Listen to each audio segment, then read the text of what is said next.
I'm 32, working as an IT consultant, the kind of job that sounds boring on paper but pays enough if you're willing to grind.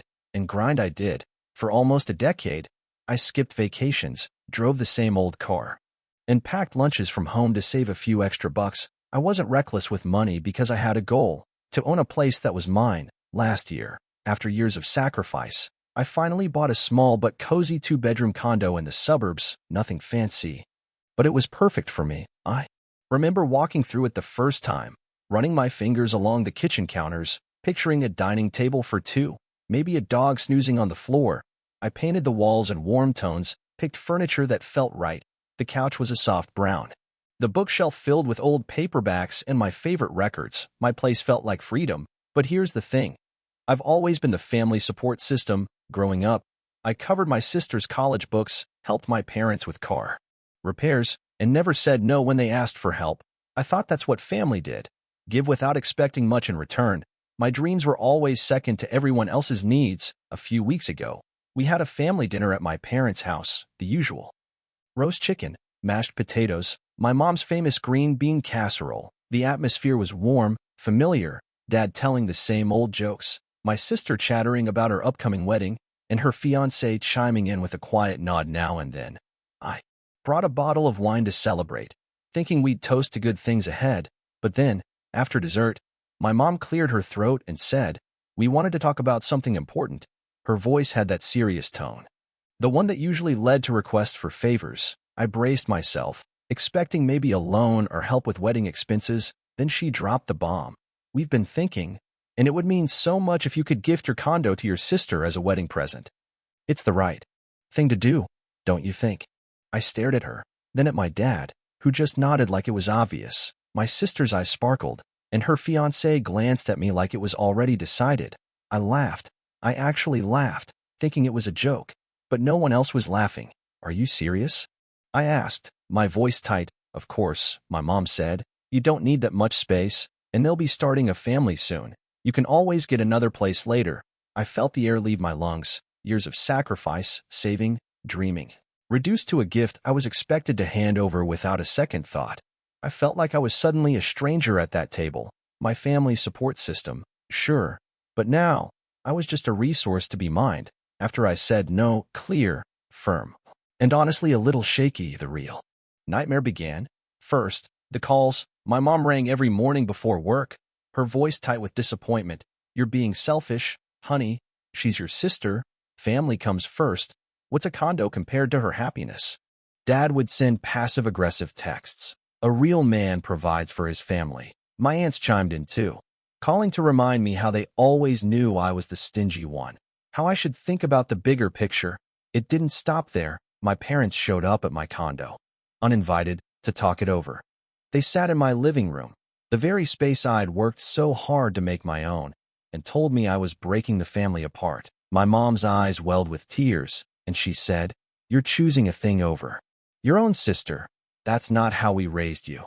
My sister started texting too, sending sad emojis, then guilt-tripping me with messages like, "I guess I just won't have a home for my future baby. But that's okay. I'll figure something out." Her fiancé, barely speaking before, now sent me a long, condescending message about how I needed to step up as a brother. It was relentless. Every day felt like an ambush. Every conversation a twist of the knife. They said I was heartless, greedy, that I didn't care about family, and it was starting to wear me down. I felt like I was drowning in their expectations, my own life and dreams fading into the background. Things got weirder. I started noticing little things, details that made my skin crawl.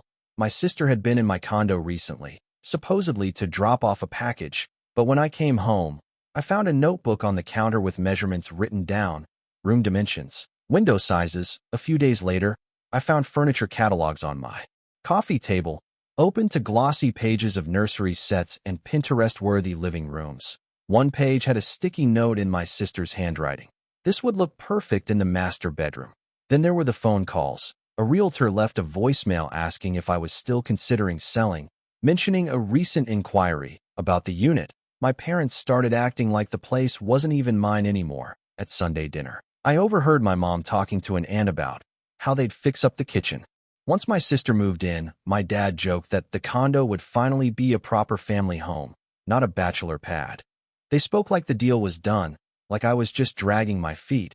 On Facebook, I saw vague posts, my mom writing about ungrateful children and the importance of family unity. My cousins started sending me passive-aggressive messages about how family comes first, and some people need to learn what sacrifice means. Everywhere I turned, it felt like I was being suffocated by this pressure, this expectation that I would just give up my dream because it was convenient for everyone else. I'd had enough.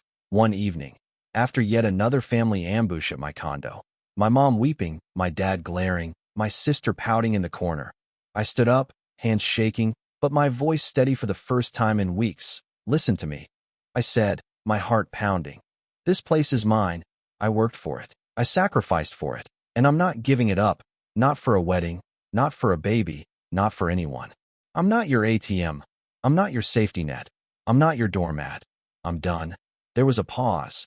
Then the flood. My mom burst into tears, wailing about how I was tearing the family apart. My dad called me a disappointment, said I was choosing money over blood. My sister? She looked at me with pure hatred. "I hope you're happy ruining my life," she hissed. They threw everything at me.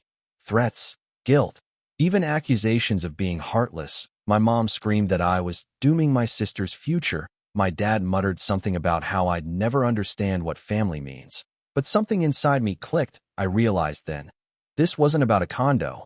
It was about control. It was about years of being the one they leaned on, and how they never saw me as a person with my own dreams, just as a resource to be drained. I left the room, sat in my car, called a lawyer the next day, just in case, and as much as it hurt, I knew. This was the line. If I lost them over this, so be it. I wasn't losing myself too. The fallout was brutal. My parents posted vague, passive-aggressive rants on Facebook about selfishness tearing families apart. My sister went full scorched earth, posting long, teary videos about how I abandoned her and didn't care about family. Mutual friends unfriended me. A few sent me angry messages calling me greedy and heartless. Even distant cousins chimed in, saying I'd forgotten my roots. There were group chats I got kicked out of, family events I wasn't invited to. My phone blew up for weeks. Voicemails, guilt trips, pleas, and threats. It felt like I'd lost my entire family overnight. But not everyone turned their back. A few quiet messages trickled in. An old cousin I hadn't heard from in years texting. "Hey man, I saw what's going on. I just wanted to say, I get it." Even one of my uncles, the family's black sheep, sent a simple "good for you, stay strong." I started focusing on myself. I hit the gym again, dusted off my guitar, and threw myself into work, harder than ever. But with a new sense of purpose. I also started therapy. It wasn't easy, sitting across from someone and saying, "My family sees me as a wallet, not a person," but I needed it. The biggest thing I learned? Boundaries aren't selfish, they're survival. You can't pour from an empty cup, and you sure as hell can't build a life if you're always giving away the foundation. I don't know what's next. Maybe I'll sell the condo someday.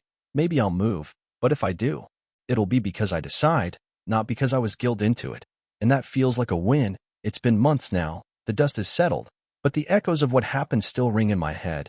I've learned that no matter how much you give, some people will always expect more, until there's nothing left of you but exhaustion and resentment. I also learned that family isn't defined by blood. It's defined by respect, by support, by choice. For years, I believed I was doing the right thing by always stepping up, always being the one to fix everything, to sacrifice quietly. But the truth is, when you give without limits, people stop seeing you as a person. They see you as a resource, a tool, an endless supply, and I'm done being that these days. I'm working hard, but for me, I'm investing in my own life, my own dreams. I'm building something real, not for someone else to take, but for me to stand on. If you're reading this, and you've ever been in my shoes, listen, you're allowed to say no. You're allowed to protect what you've built. You're allowed to walk away from people who only value you for what you can give. Because here's what I know for sure. Your life is yours, your success is yours, and no one has the right to demand it in exchange for their own comfort. Family that loves you doesn't want your sacrifice. They celebrate your success. And that's the line I'll never cross again.